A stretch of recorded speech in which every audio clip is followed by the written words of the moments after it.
ಧನುಸ್ಸು ರಾಶಿ, ನಿಮ್ಮ ಸ್ನೇಹಿತರ ಜೊತೆಯಲ್ಲಿ ಭಿನ್ನಾಭಿಪ್ರಾಯ ಏರ್ಪಾಟಾಗುವಂತಹ ಸಾಧ್ಯತೆಗಳು ಹೆಚ್ಚಾಗಿದೆ. ಹಾಗಾಗಿ ಸ್ನೇಹಿತರ ಜೊತೆಯಲ್ಲಿ ಮಾತಾಡುವಾಗ ಆದಷ್ಟು ಭಿನ್ನಾಭಿಪ್ರಾಯಕ್ಕೆ ಅವಕಾಶ ಕೊಡಬೇಡಿ ಅಂತಕ್ಕಂಥದ್ದು.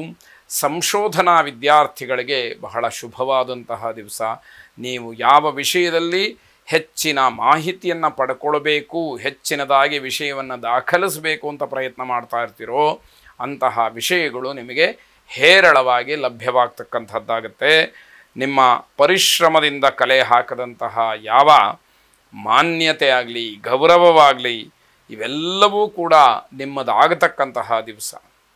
ಯಾಕೆ ಅಂತಂದರೆ ವಿದ್ಯೆ ಯಾರ ಸೊತ್ತೂ ಅಲ್ಲ. ಯಾರು ಪ್ರಾಮಾಣಿಕವಾಗಿ ಪ್ರಯತ್ನವನ್ನು ನಡೆಸ್ತಾರೋ ಅವರಿಗೆ ಒಲಿದು ಬರತಕ್ಕಂತಹ ಒಂದು ವಿಶೇಷದ ಅಂಶ.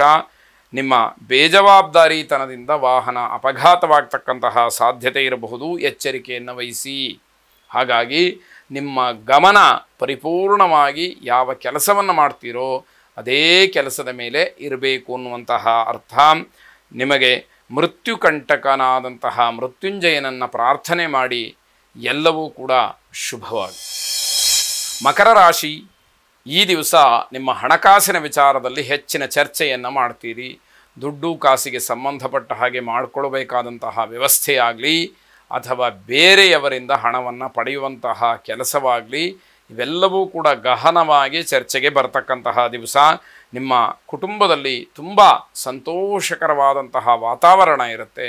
ಆ ವಾತಾವರಣವನ್ನು ಹಾಗೇ ಉಳಿಸ್ಕೊಳ್ತಕ್ಕಂತಹ ಪ್ರಯತ್ನ ನಿಮ್ಮದಾಗಿರಲಿ.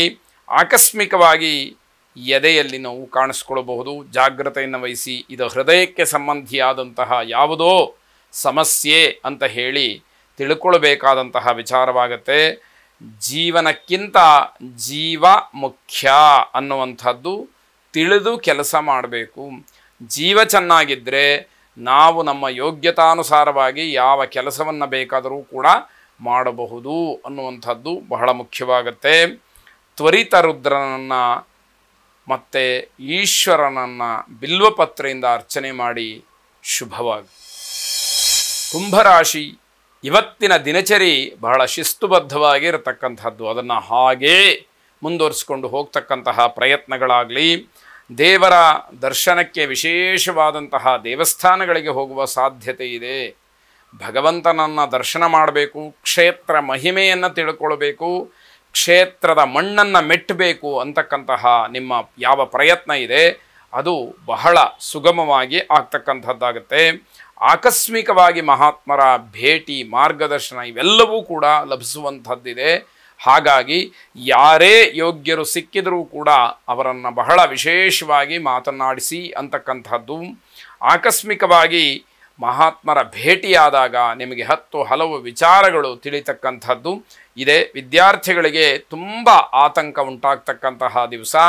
ಯಾವುದೇ ಕಾರಣಕ್ಕೂ ಹೆದರುವಂತಹ, ಭಯಪಡುವಂತಹ ಕೆಲಸಕ್ಕೆ ಹೋಗಬೇಡಿ ಅನ್ನುವಂಥದ್ದು. ಸಂಜೆ ವೇಳೆಗೆ ವಿದ್ಯಾರ್ಥಿಗಳಿಗೆ ಸಿಹಿ ಸುದ್ದಿ ಸಿಕ್ಕತಕ್ಕಂಥದ್ದಿದೆ.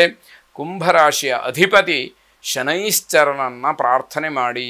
ನೀಲಾಂಜನ ಸಮಾಭಾಸಂ ರವಿಪುತ್ರಂ ಯಮಾಗ್ರಜಂ ಛಾಯಾ ಮಾರ್ತಾಂಡ ಸಂಭೂತಂ ತಂ ನಮಾಮಿ ಶನೈಶ್ಚರಂ ಎಂಬ ಪ್ರಾರ್ಥನೆ ನಿಮ್ಮದಾಗಿರಲಿ. ಶುಭವಾಗಿ. ಕೊನೆಯದಾಗಿ ಮೀನರಾಶಿ, ಈ ದಿವಸ ಒಳ್ಳೆಯ ಆಹಾರ, ಸಾತ್ವಿಕವಾದಂತಹ ಆಹಾರ, ಶುದ್ಧವಾದ ಆಹಾರವನ್ನು ಸೇವನೆ ಮಾಡಿ ಅನ್ನುವಂಥದ್ದು. ರುಚಿಯ ಹಿಂದೆ ಬಿದ್ದು ಆರೋಗ್ಯದಲ್ಲಿ ವ್ಯತ್ಯಾಸವನ್ನು ಮಾಡಿಕೊಳ್ಬೇಡಿ. ಯಾವುದೋ ನಮ್ಮ ನಾಲಿಗೆಗೆ ಬಹಳ ರುಚಿ ಅನ್ನಿಸ್ತು ಅಂತ ಹೇಳಿ ಅದೇ ಪದಾರ್ಥವನ್ನು ಮೇಲಿಂದ ಮೇಲೆ ತಿಂದು ಆರೋಗ್ಯವನ್ನು ಹಾಳು ಮಾಡಿಕೊಳ್ತಕ್ಕಂಥದ್ದು ಖಂಡಿತವಾಗಿ ಬೇಡ. ಹಣದ ವಿಚಾರದಲ್ಲಿ ಬಹಳ ಶಿಸ್ತುಬದ್ಧವಾಗಿದ್ದರೆ ಉತ್ತಮವಾದಂತಹ ಫಲಿತಾಂಶ ಇರುತ್ತೆ. ನಿಮ್ಮ ಮನಸ್ಸು ನಿಮ್ಮ ಹಿಡಿತದಲ್ಲಿರಬೇಕು. ನಿಮ್ಮ ಮನಸ್ಸು ಈ ದಿವಸ ನಿಮ್ಮ ಹಿಡಿತದಲ್ಲಿ ಇರೋದಿಲ್ಲ ಅನ್ನುವಂಥದ್ದು ಗೊತ್ತಾಗುತ್ತೆ. ಕೆಲಸ ಕಾರ್ಯಗಳಲ್ಲಿ ಒತ್ತಡಗಳು ಹೆಚ್ಚಾಗ್ತಕ್ಕಂತಹ ದಿವಸ ಇದಾಗಿರುತ್ತೆ. ಶ್ರೀ ಸೂಕ್ತದ ಮಂತ್ರ ಪಠನೆಯನ್ನು ಅಥವಾ ಶ್ರೀ ಸೂಕ್ತ ಮಂತ್ರ ಶ್ರವಣವನ್ನು, ಹೋಮವನ್ನು ಮಾಡ್ತಕ್ಕಂಥದ್ದು ವಿಶೇಷವಾಗಿ ಫಲವನ್ನು ನೀಡುವಂಥದ್ದಾಗಿದೆ. ಶುಭವಾಗಿ.